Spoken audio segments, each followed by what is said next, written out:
நீதிமொழிகள் 4ஆம் அதிகாரம். வார்த்தையின் ஆசிர்வாதம்.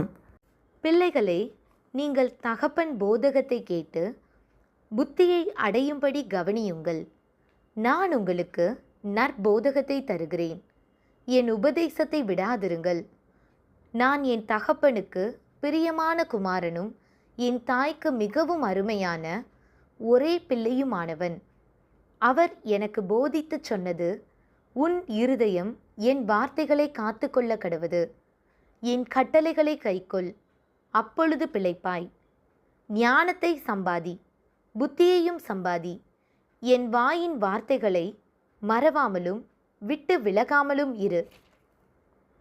அதை விடாதே, அது உன்னை தற்காக்கும். அதன் மேல் பிரியமாயிரு, அது உன்னை காத்து கொள்ளும். ஞானமே முக்கியம். ஞானத்தை சம்பாதி. எண்ணத்தை சம்பாதித்தாலும் புத்தியை சம்பாதித்துக்கொள்.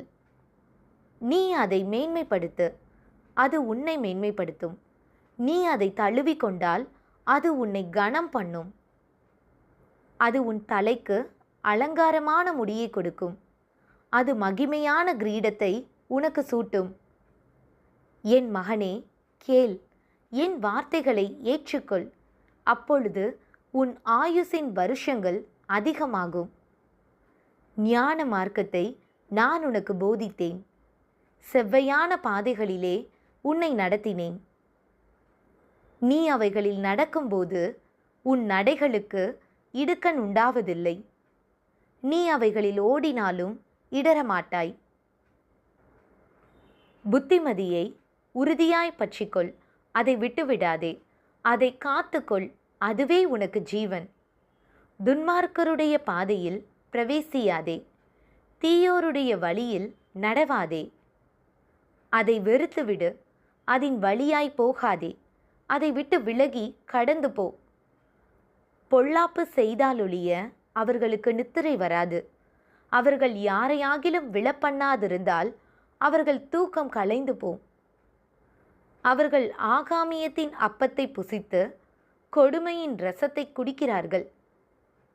நீதிமான்களுடைய பாதை நடு பகல் வரைக்கும் அதிகமாய் பிரகாசிக்கிற சூரிய பிரகாசம் போல் இருக்கும். துன்மார்க்கருடைய பாதையோ கார் இருளை போல் இருக்கும். தாங்கள் இடறுவது இன்னதென்று அறியார்கள். என் மகனே, என் வார்த்தைகளை கவனி. என் வசனங்களுக்கு உன் செவியைச் சாய். அவைகள் உன் கண்களை விட்டு பிரியாதிருப்பதாக. அவைகளை உன் இருதயத்துக்குள்ளே காத்துக்கொள். அவைகளை கண்டுபிடிக்கிறவர்களுக்கு அவைகள் ஜீவனும் அவர்கள் உடலுக்கெல்லாம் ஆரோக்கியமுமாம். எல்லா காவலோடும் உன் இருதயத்தை காத்துக்கொள். அதனிடத்து நின்று ஜீவ ஊற்று புறப்படும். வாயின் தாறுமாறுகளை உன்னை விட்டு அகற்றி உதடுகளின் மாறுபாட்டை உனக்கு தூரப்படுத்து. உன் கண்கள் நேராய் நோக்க கடவது. உன் கண் இமைகள் உனக்கு முன்னே செவ்வையாய் பார்க்க கடவது. உன் கால்நடையை சீர்தூக்கி பார். உன் வழிகள் எல்லாம் நிலைவரப்பட்டிருப்பதாக. வலதுபுறமாவது இடதுபுறமாவது சாயாதே. உன் காலை தீமைக்கு விலக்குவாயாக. ஆமேன்.